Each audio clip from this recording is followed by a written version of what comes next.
بسم اللہ الرحمن الرحیم۔ السلام علیکم عزیز طلبہ، میں ہوں پنجاب گروپ آف کالجز کی طرف سے پروفیسر حافظ محمد عمر فاروق۔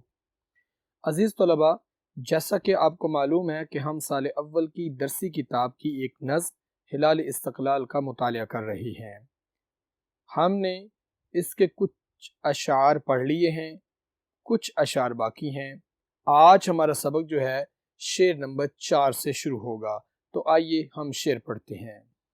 حسین ابن علی کے اسوہ مردانہ کا پرچم، برائے شمع ملت سوزش پروانہ کا پرچم۔ اسوہ یعنی طریقہ، مردانہ بہادری، حوصلہ مند، شمع ملت اسلامیہ کی شمع کی صورت، سوزش جلنا، پروانہ اس کا مطلب بھی جلنا ہوتا ہے، یعنی شمع کو چاہنے والا۔ مفہوم پڑھ لیتے ہیں۔ یہ حضرت امام حسین رضی اللہ تعالی عنہ کی بہادری کی علامت ہے، اور یہ ملت کی شمع کے لیے پروانے کا عشق ہے۔ شاعر نے حفیظ جلندری اپنے قومی پرچم کو میدان کربلا میں لہرائے جانے والے حسینی پرچم سے تشبیہ دیتے ہیں، یعنی جس طرح حضرت امام حسین رضی اللہ تعالی عنہ نے میدان کربلا میں حق کا پرچم بلند کیا اور باطل کو ڈھا دیا، یعنی آپ کے ہاتھ میں جو پرچم تھا وہ حق کا تھا، آپ حق پر قائم تھے، آپ نے باطل کو گرا دیا، آپ نے باطل کو ڈھا دیا، آپ نے باطل کو شکست دی۔ حق کے پرچم کو بلند کرنے کے ساتھ ساتھ آپ نے اپنے خاندان کی قربانی بھی دے دی، یعنی آپ کے ساتھ آپ کے خاندان کے لوگ بھی تھے، آپ کے بچے بھی تھے، شہزادے، ان سب کی قربانی آپ نے اس پرچم کی خاطر دی ہے۔ اس لیے یہاں پر وہ کہتے ہیں کہ حضرت امام حسین رضی اللہ تعالی عنہ نے میدان کربلا میں اسلام کا پرچم بلند کیا۔ یہ وہ پرچم جو حضرت امام حسین علیہ السلام نے اس وقت میدان کربلا میں بلند کیا تھا، آج وہ ہمارا پرچم، یعنی شاعر اس سے ہمارے قومی پرچم سے تشبیہ دیتے ہیں کہ شاید یہ وہی پرچم ہے جو حق کی خاطر بلند کیا گیا تھا۔ خاندان قربان کیا، یعنی حضرت امام حسین رضی اللہ تعالیٰ عنہ کا جو خاندان پاک ہے، جس میں شہزادے بھی ہیں، جس میں آپ کے پورے خاندان کے افراد ہیں، وہ اس حق کی خاطر، اس پرچم کی خاطر اپنی جان اور اسلام کی خاطر اپنی جان کا نذرانہ پیش کر دیا۔ شاعر کہتا ہے کہ اپنے پیارے شہزادے قربان کر دیے، لیکن اس پرچم کو کبھی آنچ نہ آنے دی جو اسلام کا پرچم تھا، حق کا پرچم تھا۔ اور اسی طرح یہ پرچم اس عزم کی علامت ہے کہ ہم بھی اسلام کی سربلندی کے لیے کسی بھی قسم کی قربانی دینے سے گریز نہیں کریں گے۔ حضرت امام حسین رضی اللہ تعالیٰ عنہ کا اسوہ اس معاملے میں بہترین مثال ہے کہ جہاں حق پر ڈٹ جانے کی بات آئی، وہ ہر طرح قربانی دینے کے لیے تیار ہو گئے۔ عزیز طلبہ، یہاں پر اگر آپ بات کریں تو حضرت امام حسین علیہ السلام نے صرف اپنی جان کی قربانی نہیں دی، بلکہ مال، جان اور اولاد کی بھی قربانی دی، یعنی اسلام کی خاطر، حق کے پرچم کو بلند کرنے کی خاطر آپ نے قربانی سے بے دریغ نہیں کیا، آپ ڈٹے رہے حق پر اور اپنی قربانی دے دی حق کی خاطر، اسلام کی خاطر۔ اسلام کی خاطر قربانی دی، حق پر ڈٹ گئے اور ڈٹے رہے، جھکے نہیں۔ حق پر جھکنا اسلام کا شیوا نہیں ہے۔ جو لوگ اسلام پر کاربند ہوتے ہیں وہ حق پر کمپرومائز نہیں کرتے، حق پر جھکتے نہیں ہیں، حق پر ڈٹے رہتے ہیں اور باطل کو گرا دیتے ہیں، باطل کو ڈھا دیتے ہیں، باطل کو شکست دیتے ہیں۔ اور یہاں پر حضرت امام حسین رضی اللہ تعالی عنہ نے اپنے شہزادوں کے ساتھ مل کر، اپنے خاندان کے ساتھ مل کر حق کا پرچم بلند کیا اور آپ نے باطل کو گرا دیا تا قیامت تک۔ تا قیامت تک کائنات میں آپ کا نام زندگی بھر اس کائنات میں گونجتا رہے گا، آپ کا نام زندگی بھر اس کائنات میں گونجتا رہے گا، اور یزید ملعون کا نام اس دنیا فانی سے مٹ گیا ہے۔ شمع پروانے کا عشق کا ذکر یہاں کیا گیا ہے، یعنی عشق میں انہوں نے کہا کہ اسلام ایک شمع کی مانند ہے، اسلام ایک شمع ہے اور مسلمان پروانے ہیں۔ مسلمان اپنی جان کے نذرانے ایک شمع پر عشق کرنے کی وجہ سے جس طرح پروانہ اپنی جان کا نذرانہ وہی پیش کر دیتا ہے، یہاں پر وہ کہتا ہے کہ مسلمان اسلام اور دین پر عشق سے اسی پروانے کی طرح کام کر رہے ہیں، اس کی حفاظت کر رہے ہیں۔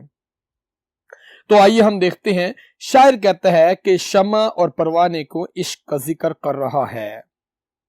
گویا اسلام ایک شمع ہے اور ہم مسلمان اس کے پروانے ہیں۔ دین اسلام ایک ایسی شمع ہے جس کی روشنی ہر طرف پھیل چکی ہے اور پھیل رہی ہے۔ شاعر کے نزدیک یہ ہلال استقلال بھی شمع کی علامت ہے، جس کی حفاظت کے لیے یہ دیوانے جمع ہوتے رہتے ہیں۔ جس طرح پروانے شمع کے گرد جمع ہوتے ہیں، وہ خود جل جاتے ہیں لیکن شمع پر آنچ نہیں آنے دیتے، اسی طرح ہمارے پرچم پر اپنا تن من دھن سب قربان کر دیتے ہیں اور ہمارے شہید ہو جاتے ہیں اور پرچم پر آنچ نہیں آنے دیتے، پرچم کو کبھی سرنگو نہیں ہونے دیتے۔ اس کی مثال حضرت شہدائے کرب و بلا حضرت امام حسین رضی اللہ تعالی عنہ کے ساتھ جا ملتی ہے کہ انہوں نے بھی اپنا تن من دھن سب قربان کر دیا، پرچم میں حق کو نہیں گرنے دیا۔ عزیز طلبہ، یہ تو تھے کچھ اہم نکات جو میں نے آپ کے سامنے بیان کیے۔ آئیے ہم حوالہ جات دیکھتے ہیں۔ یہ کہ ڈوب گیا آفتاب شعورا، رہے حسین رضی اللہ تعالیٰ عنہ کی تا حشر روشنی باقی۔ یہ کہہ کے ڈوب گیا آفتاب عاشورا، رہے حسین کی تا حشر روشنی باقی۔ شمع کو تیری بجھنے نہ دیں گے کبھی، تیری محفل کو لٹنے نہ دیں گے کبھی۔ باطل سے دبنے والے اے آسمان نہیں ہم، 100 بار کر چکا ہے تو امتحان ہمارا۔ لو عزیز طلبہ، یہ حفیظ جلندری کی نظم ہلال استقلال کا چوتھا شعر جو ہم نے مطالعہ کیا۔ آئیے ہم اس کا 5واں شعر پڑھنے کے لیے اگلے بورڈ کی طرف چلتے ہیں۔ حفیظ جلندری کی نظم ہلال استقلال کا 5واں شعر عزیز طلبہ ہم پڑھتے ہیں۔ محمد ابن قاسم کے صحاب جود کا پرچم، یہ طارق کا صلاح الدین کا محمود کا پرچم۔ صحاب بادل، جود سخاوت، طارق بن زیاد اور صلاح الدین یعنی فاتح بیت المقدس اور محمود فاتح ہندوستان۔ آئیے تو اس کا مفہوم پڑھتے ہیں۔ محمد بن قاسم کی سخاوت، طارق بن زیاد کی بہادری، صلاح الدین ایوب کی عظمت اور محمود غزنوی کی جرت کی علامت یہ پرچم ہے۔ لو عزیز طلبہ، یہاں پر 4 بڑے اہم نام بیان کیے گئے ہیں جو بطور تلمیح ہیں۔ اس میں پہلا نام محمد بن قاسم کا ہے، جو حجاج بن یوسف نے 6000 فوج دے کر سندھ کو فتح کرنے کے لیے بھیجا۔ یہ راجہ دہر کے خلاف ایک جنگ تھی، اس کی تفصیل ابھی ہم پڑھتے ہیں۔ طارق بن زیاد فاتح اندلس، طارق بن زیاد موسیٰ بن نصیر کا آزاد کردہ غلام تھا، اس کی تفصیل بھی ہم جان لیتے ہیں۔ صلاح الدین ایوبی اور محمود غزنوی، صلاح الدین ایوبی کا اصل نام یوسف، شام کا سلطان بادشاہ تھا اور خاندان ایوبی کا بانی تھا۔ اور محمود غزنوی، عزیز طلبہ، غزنوی کے ایک مشہور بادشاہ نے ہندوستان پر 17 حملے کیے اور سومناتھ کے مندر کو توڑا اور اس میں جو بت تھے ان کو ہی گرا دیا اور بت شکن کہلائے۔ یہ تھوڑی سی ان کی عزیز طلبہ تفصیلات کافی لمبی ہیں، اس میں تلمیحات بیان کی گئی ہیں۔ میں نے مناسب سمجھا کہ ان تفصیلات کو میں آپ کو پڑھ کر سناؤں۔ ہم ابھی ایک تلمیحات پڑھیں گے۔ مثال کے طور پر ایک محمد بن قاسم ہے اور یہ طارق بن زیاد ہے، صلاح الدین ایوبی اور محمود غزنوی کا پرچم کا ذکر یہاں کیا گیا ہے۔ تو آئیے ہم دیکھتے ہیں یہ جو تلمیحات ہیں، یہ جو نام لکھے گئے ہیں، یہ بڑے عظیم مشہور شخصیات، ان کے متعلق سب سے پہلے فاتح سندھ محمد بن قاسم اور اس کی صحابت کا ذکر کرتا ہے۔ محمد بن قاسم کو دنیا کی جنگی تاریخ میں سب سے کم عمر سپہ سالار ہونے کا اعزاز حاصل ہے۔ محمد بن قاسم ایک مسلم لڑکی کی پکار پر مدد کے لیے آیا تھا۔ واقعہ کچھ یوں ہے جو کہ ہم آپ کو سنانا چاہتے ہیں۔ آپ نے پہلے بھی یہ واقعہ سن رکھا ہے، مگر اب سنانے کا یہ مقصد ہے کہ آپ کو ذہن نشین ہو جائے۔ تو آئیے ہم محمد بن قاسم کا وہ واقعہ پڑھتے ہیں جب آپ سندھ کو فتح کرنے کے لیے گئے تھے۔ اصل بات کیا تھی؟ واقعہ کچھ یوں ہے کہ مسلمان کا ایک جہاز دیبل کی بندرگاہ کے قریب سے گزر رہا تھا جب اسے راجہ دہر کے سپاہیوں نے اغوا کر لیا۔ انہوں نے نہ صرف تاجروں کا مال لوٹ لیا بلکہ تمام مسلمان مسافروں کو دیبل میں قید کر دیا۔ انہی قیدیوں میں سے ایک مسلمان لڑکی نے قید خانے سے خط لکھا جو کسی نہ کسی طرح عراق کے گورنر حجاج بن یوسف تک پہنچ گیا۔ حجاج نے خلیفہ ولید بن عبد الملک کے حکم پر اپنے بھتیجے اور داماد محمد بن قاسم کو راجہ دہر کو سبق سکھانے کے لیے روانہ کیا۔ اس نے کامیابیوں کا سفر سندھ سے شروع کیا اور ملتان تک جا پہنچا۔ یعنی سندھ پر بھی یہ واقعہ درپیش ہوا۔ سندھ سے اس نے اپنا کام، یعنی یہ بصرہ سے آ رہا تھا، یہ بصرہ دمشق وغیرہ سے گزرتا ہوا آ رہا تھا اور بلوچستان لسبیلا کے علاقے گزرتا ہوا جب یہ سندھ پہنچا اور سندھ سے پھر یہ سندھ کو فتح کرتا ہوا یہ ملتان کی طرف جا پہنچے۔ وہ جس علاقے میں گیا وہاں اسلام کا پرچم لہراتا گیا۔ اس کے حسن و اخلاق اور سخاوت سے متاثر ہو کر لوگوں، یعنی لاکھوں لوگوں نے اسلام قبول کر لیا، جس کا ذکر یہاں پر ہے۔ صحاب جود کا پرچم، محمد بن قاسم کی اس صحاب اور جود کو دیکھ کر لاکھوں لوگ مسلمان ہو گئے۔ یوں سندھ کو باب الاسلام ہونے کا اعزاز حاصل ہوا۔ شاعر محمد بن قاسم کی سخاوت کی یاد میں اپنے قومی پرچم کو بھی محمد بن قاسم کا پرچم قرار دیتا ہے اور اس بات کا عہد کرتا ہے کہ ہم بھی اس کے نقش قدم پر چلیں گے۔ یہ تو عزیز طلبہ محمد بن قاسم کی تھوڑی تفصیلات تھیں جو حجاج بن یوسف نے ان کو 6000 فوج دے کر سندھ کو فتح کرنے کے لیے بھیجا تھا، جو کہ سندھ کو فتح کرتا ہوا ملتان کی طرف جا نکلا۔ دوسرے مصرے میں فاتح اندلس طارق بن زیاد کا تذکرہ کرتے ہیں۔ طارق بن زیاد بھی خلیفہ ولید بن عبد الملک اور افریقہ کے گورنر موسیٰ بن نصیر کے حکم پر اندلس کے ظالم حکمران کی سرکوبی کے لیے آگے بڑھا تھا۔ واقعہ کچھ یوں ہے، یہ واقعہ بھی ہم آپ کو سنانا چاہتے ہیں۔ اہل اندلس اپنے بادشاہ کے ظلم و ستم سے بہت تنگ تھے۔ جو مسلمان اندلس میں آباد تھے ان پر بہت بے حد ظلم و ستم کیے جاتے تھے۔ جب طارق بن زیاد اندلس کی سرزمین پر اترا تو اس کے پاس صرف چند ہزار سپاہی تھے۔ اس نے اپنی کشتیوں کو جلانے کا حکم دیا تاکہ کسی بھی مسلمان سپاہی کے دل میں واپس فرار ہونے کا خیال پیدا نہ ہو۔ پھر یہی ہوا کہ اگلے چند ہی ماہ میں مسلم فوج نے بڑی بہادری سے پورے اندلس کو فتح کر لیا اور اس طرح یہ علاقہ اسلام کے نور سے منور ہو گیا اور اس کے رہنے والے مسلمانوں پر جو ظلم و ستم ہو رہے تھے ان سے ان کو نجات ملی۔ لو عزیز طلبہ، اس کے بعد آگے صلاح الدین ایوبی ہے۔ یہ شام کا سلطان ہے اور ایوبی خاندان کے بانی ہے۔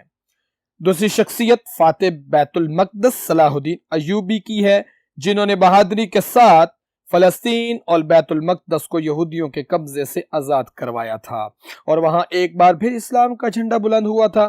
اس تلمیح کا پس منظر یہ ہے کہ فلسطین اور بیت المقدس کا علاقہ حضرت عمر فاروق رضی اللہ تعالیٰ عنہ کے زمانے میں اسلام کے زیر سایہ آ چکا تھا، لیکن 11ویں صدی کے آخر میں یورپ کی صلیبی افواج نے ظالمانہ انداز میں پیش قدمی کرتے ہوئے اس پر دوبارہ قبضہ کر لیا تھا۔ مسلمانوں کی حکومت میں ہر مذہب کے لوگ امن اور مساوات سے رہتے تھے، لیکن جب صلیبوں نے بیت المقدس فتح کیا تو اس کی انگلیاں خون سے بھر گئیں۔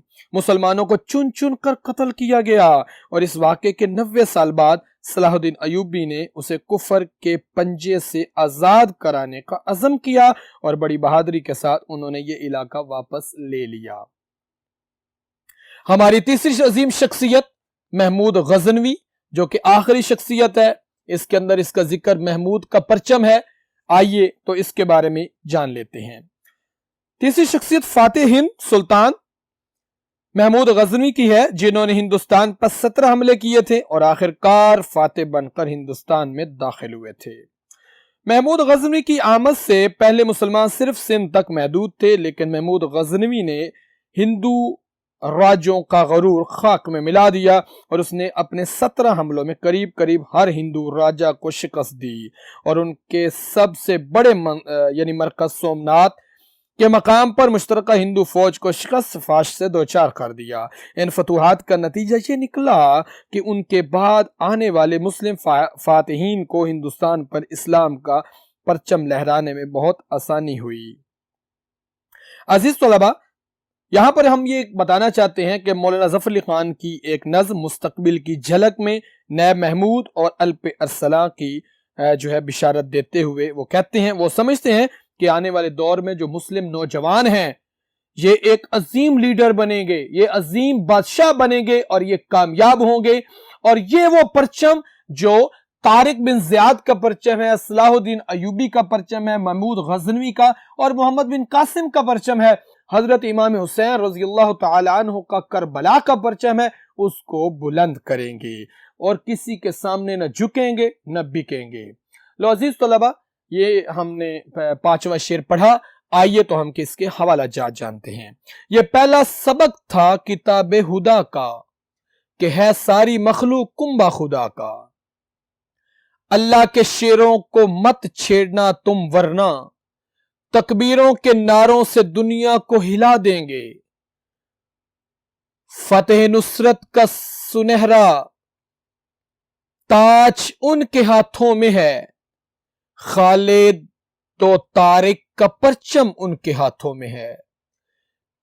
فتح نصرت کا سنہرا تاج ان کے ہاتھوں میں ہے، خالد و طارق کا پرچم ان کے ہاتھوں میں ہے۔ لو عزیز طلبہ، یہ ہلال استقلال نظم جس کا ہم مطالعہ کر رہے ہیں، اس کا 4تھا اور 5واں شعر آج ہم نے پڑھا۔ میں امید کرتا ہوں کہ آپ کو سمجھ آ گیا ہوگا۔ کل تک کے لیے اجازت دیجیے، اللہ حافظ۔